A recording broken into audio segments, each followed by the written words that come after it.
Now retired chief justice Sanjeev Khanna ने जाते जाते एक ऐसी चिंगारी छोड़ दी है जिसको अब आग के रूप में देखा जा रहा है। अपने लास्ट वर्किंग डे पर पहली बार उन्होंने cash raw surrounding Allahabad high court जज यशवंत वर्मा को लेकर अपनी टिप्पणी की थी। जब उनसे इस बारे में क्वेश्चन किया गया तब उनका कहना था, judicial thinking is decisive and a जज reviews the arguments before arriving at a decision related to any matter. In such a situation we look at both the plus and minus arguments of a matter and then decide what was right and what was wrong. आगे उन्होंने add किया that the future will tell whether it was right और wrong. अब वो तो अपने पद से रिटायर हो चुके हैं और आज 14 मई को जस्टिस बी.आर. गवई ने चीफ जस्टिस ऑफ इंडिया की कुर्सी भी संभाल ली है। इसी दिन एक और बड़ी बात सुप्रीम कोर्ट में देखने को मिली जो न केवल शॉकिंग थी बल्कि काफी सीरियस भी। अपने पहले ही दिन में नए chief justice of India B R. Gavai ने एक बहुत ही सेंसिटिव मैटर पर सुनवाई की। आज 14 मई को सुप्रीम कोर्ट में एक नई पिटीशन दाखिल की गई जिसमें इलाहाबाद हाई कोर्ट के जज जस्टिस यशवंत वर्मा के खिलाफ FIR दर्ज करने की मांग की गई है।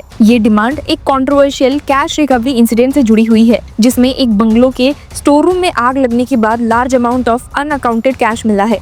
कुछ रिपोर्ट्स के मुताबिक ये रकम 15 करोड़ तक हो सकती है। जज वर्मा उस वक्त भोपाल में थे और उन्होंने तुरंत इस बात से इनकार किया कि उनका या उनके परिवार का इस कैश से कोई लेना देना है। उनका कहना था the room was being used as a store room to keep useless household articles and remain accessible to all and sundry and was not kept locked. हालांकि आपको बता दूं कि पिटिशनर का कहना है कि जुडिशरी द्वारा बनाई गई एक इन हाउस इंक्वायरी पैनल ने ये पाया कि आरोप प्राइमा फेसी ट्रू है, यानी प्रिलिमिनरी एविडेंस इतना स्ट्रॉन्ग है कि क्रिमिनल केस बन सकता है। ये पिटीशन एडवोकेट मैथ्यूज निदम्पारा ने 3 और वकीलों के साथ मिलकर दाखिल की है। इनका मानना है कि internal judicial inquiries Indian law के तहत पुलिस एक्शन का सब्स्टिट्यूट नहीं हो सकती। उन्होंने सुप्रीम कोर्ट से रिक्वेस्ट की है कि क्रिमिनल प्रोसीडिंग्स तुरंत शुरू की जाए। पिटीशनर्स का कहना है कि जब इंटरनल इंक्वायरी ने एलिगेशंस में दम पाया है तो लीगल प्रोसेस डिले नहीं होना चाहिए। उन्होंने साफ रूप से कहा that the disciplinary action through judicial channels is important. It does not take the place of a full criminal probe under the Indian Penal Code and other relevant laws।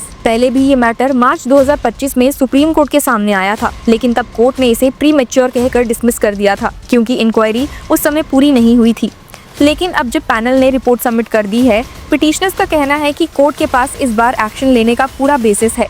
Petition में ये लिखा गया है that the delay in filing an FIR and launching a criminal case is unjustified and must be addressed by the judiciary immediately। लेकिन जब advocate Mathews निदम्पारा ने supreme court में urgent hearing की डिमांड की तो चीफ जस्टिस बी.आर. गवई और justice Augustine George Masih की bench ने हियरिंग से इनकार कर दिया। CJI ने सिर्फ इतना कहा that please go through the mentioning procedure. उन्होंने ये भी याद दिलाया कि पिछले चीफ जस्टिस संजीव खन्ना ने रूल सेट किए थे जिनके तहत no to oral mentioning for urgent listing and hearing of cases है और लॉयर्स को write an email and move the apex court registry first करना पड़ता है। ये प्रक्रिया फॉलो करने का कहकर कोर्ट ने अर्जेंट लिस्टिंग से मना कर दिया।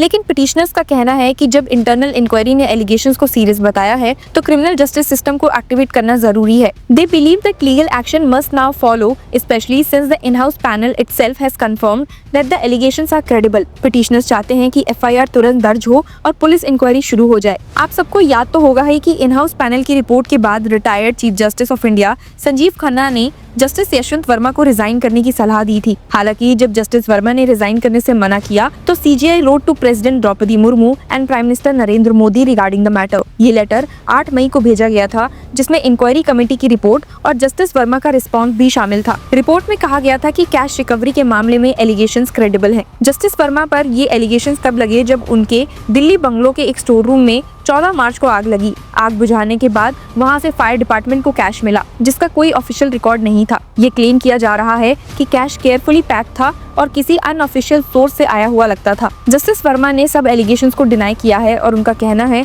that no cash was ever placed in the store room either by him or any of his family members। इस पूरे मामले में एक और डेवलपमेंट तब हुआ जब इलाहाबाद हाई कोर्ट के चीफ जस्टिस से कहा गया कि जस्टिस यशवंत वर्मा को जुडिशियल वर्क असाइन ना किया जाए। सुप्रीम कोर्ट ने भी कहा that chief justice of Allahabad high court asked not to assign judicial work to justice Yashwant Verma. इससे ये स्पष्ट होता है कि जुडिशरी भी मामले की गंभीरता को समझ रही है, लेकिन क्रिमिनल कार्रवाई में देर होने पर सवाल भी उठ रहे हैं। जस्टिस वर्मा का दिल्ली से इलाहाबाद हाई कोर्ट ट्रांसफर भी इसी कंटेक्स्ट में हुआ था। इस ट्रांसफर को लेकर भी लीगल सर्कल्स में चर्चा थी। नोटिफिकेशन में आया that collegium recommends justice Yashwant वर्मा's transfer to Allahabad high court after 2 meetings, recommended repatriation. लेकिन कई लॉयर्स और बार एसोसिएशन ने इस ट्रांसफर का विरोध किया और कहा कि जब तक इंक्वायरी कंप्लीट ना हो तब तक उन्हें एक्टिव जुडिशियल ड्यूटीज में नहीं होना चाहिए। चीफ जस्टिस संजीव खन्ना ने अपने टेन्योर के अंतिम दिन में मीडिया से बात की और जस्टिस वर्मा के मामले पर अपनी राय रखी। उन्होंने कहा, judicial thinking is decisive and a जज reviews the arguments before arriving at a decision related to any matter.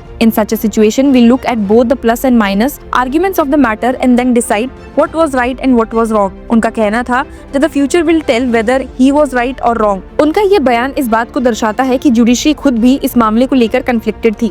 CGI ने कहा कि हर डिसीजन आर्ग्यूमेंट्स के मेरिट्स पर लिया जाता है और समय ही बताएगा कि क्या सही था और क्या गलत। लेकिन पिटिशनर्स और आम जनता का मानना है कि जुडिशरी को अपने मेंबर्स के लिए भी वही कानून लागू करना चाहिए जो आम लोगों के लिए है। ये मामला सिर्फ एक जज के खिलाफ एलिगेशंस का नहीं है, बल्कि ये जुडिशरी की ट्रांसपेरेंसी और अकाउंटेबिलिटी के स्टैंडर्ड्स का भी टेस्ट बन गया है। पिटिशनर्स ने साफ लिखा that internal judicial inquiries are not a substitute for a legal action under the Indian law. जब किसी जज के बंगलों से कैश मिलता है तो एफआईआर दर्ज करने में देर होने से पब्लिक ट्रस्ट कमजोर पड़ता है। ये केस जुडिशरी के लिए एक लिटमस टेस्ट है कि क्या वो अपने अंदर के इश्यूज को भी ट्रांसपेरेंसी के साथ हैंडल कर सकती हैं। अब पूरा देश इस बात पर नजर रखे हुए है कि क्या सुप्रीम कोर्ट इस मैटर को फॉर्मली लिस्ट करता है या नहीं, और क्या पुलिस इंक्वायरी शुरू होती है। जब एक तरफ जुडिशरी इंटरनल प्रोसीजर को फॉलो करने पर जोर दे रही है, वहीं दूसरी तरफ पब्लिक और लीगल एक्सपर्ट्स ये कह रहे हैं कि अब क्रिमिनल जस्टिस सिस्टम को भी काम में लगना चाहिए। जस्टिस वर्मा ने अपनी तरफ से सब एलिगेशंस को झुटलाया है, लेकिन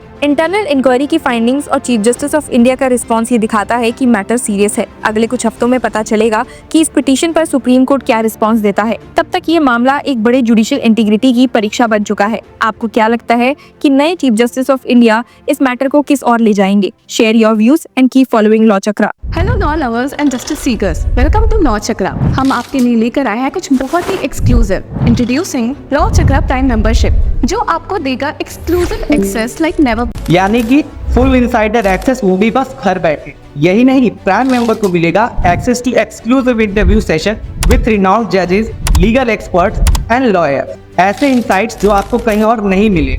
इसी के साथ अगर आप कभी सोचे कि हम कैसे लेकर आते हैं आपके लिए ये लीगल अपडेट्स, तो इसके लिए भी प्राइम मेंबर्स के लिए है हमारे पास एक special sneak peek behind the scenes of law chakra. Brainstorming session से लेकर ब्लूपर्स तक सब कुछ। In short, more content, more update and more analysis. Political legal controversies हो या इन डेप्थ लीगल सेशंस, सब कुछ आपको मिलेगा एट वेरी मिनिमल प्राइस। बनिए लॉ चक्र की प्राइम मेंबर और अनलॉक कीजिए full potential of legal knowledge. अभी ज्वाइन कीजिए।